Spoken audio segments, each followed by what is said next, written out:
Live from the shop window at the European Kitchen Centre in New York City, it's 8 a.m. and it's Danny Boome's Morning Glory.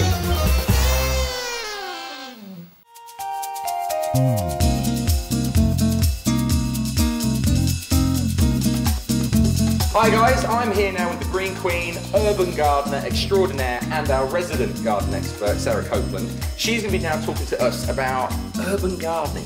You know, a lot of serious gardeners have all these rules, but urban gardeners sort of pride themselves on resourcefulness. So we say, break the rules. I'm going to give you total permission to break the rules.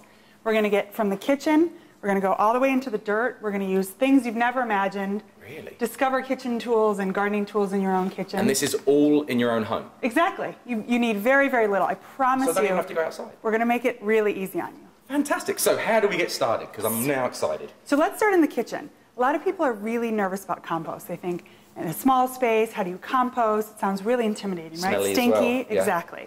So this is what I use at home. I live in a really small studio. And if I can do this in 400 square feet, anyone can do this. This is just a little composter, right? Yeah. So we've got a little filter here, helps keep things from getting too stinky. That looks like an incense burner I had at college.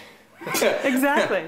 Well, it doesn't smell quite that nice. Oh, but right, okay. Everything you think about you use in the kitchen, like your coffee grinds, dump them right in there. Dump in your coffee grinds, you know, your baking pies, you've got apple cores, lots of nitrogen in eggshells. Right. Don't throw in meat or bones.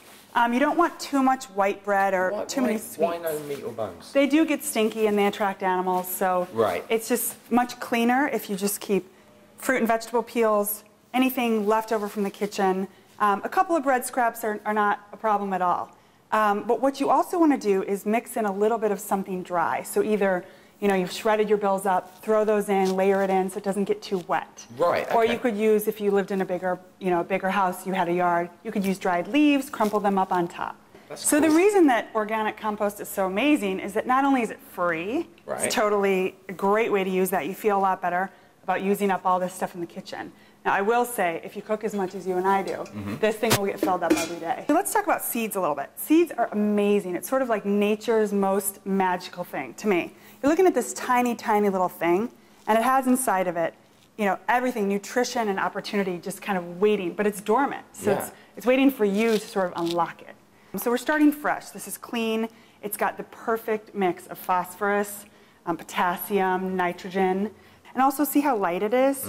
That's when we talk about the oxygen. If you have that tight packed soil, the oxygen can't get in there. These little tiny seeds, they need a little help. They can't really pack through those tight dirt. So we move through from soil then into potting and then putting the seed obviously in the pot. Exactly. Remember how I said kitchen tools, right? Yeah. I don't have a shovel. Everything's locked up in the garden. So we're just going to use kitchen tools. Look, you've got spoons. You've got, what do we call this?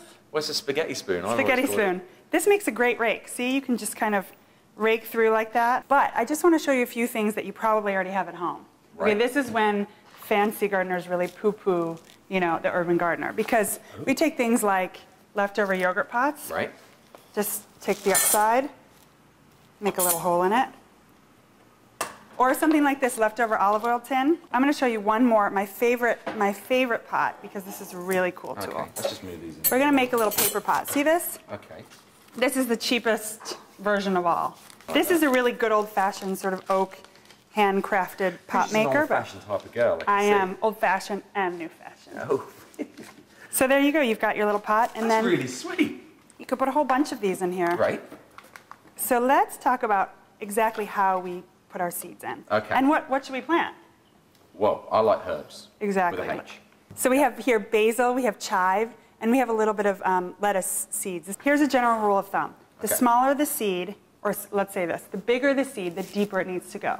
So if we have a bean seed, that's, you know, a little sweet pea or something, we need to go down pretty deep because the root system is really important. Pepper plant also, it's not that big of a seed, but it's, let's see, compared to this, compared to a lettuce seed, it's quite a bit bigger. Big seeds need deep. Because the bigger seeds are usually bigger, something that's going to grow bigger in the end.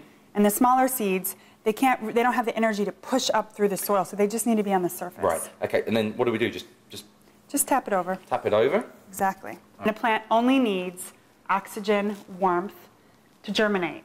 Once it's above the soil, it needs light.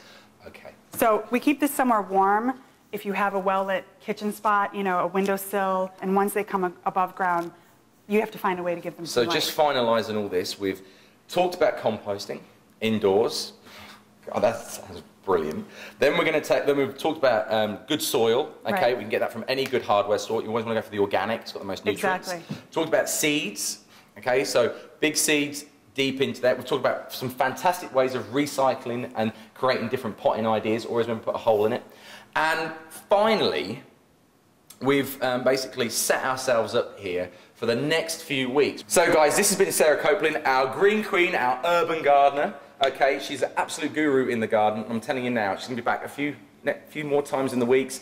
We will then be seeing how our plants grow and seeing a few more urban gardening techniques.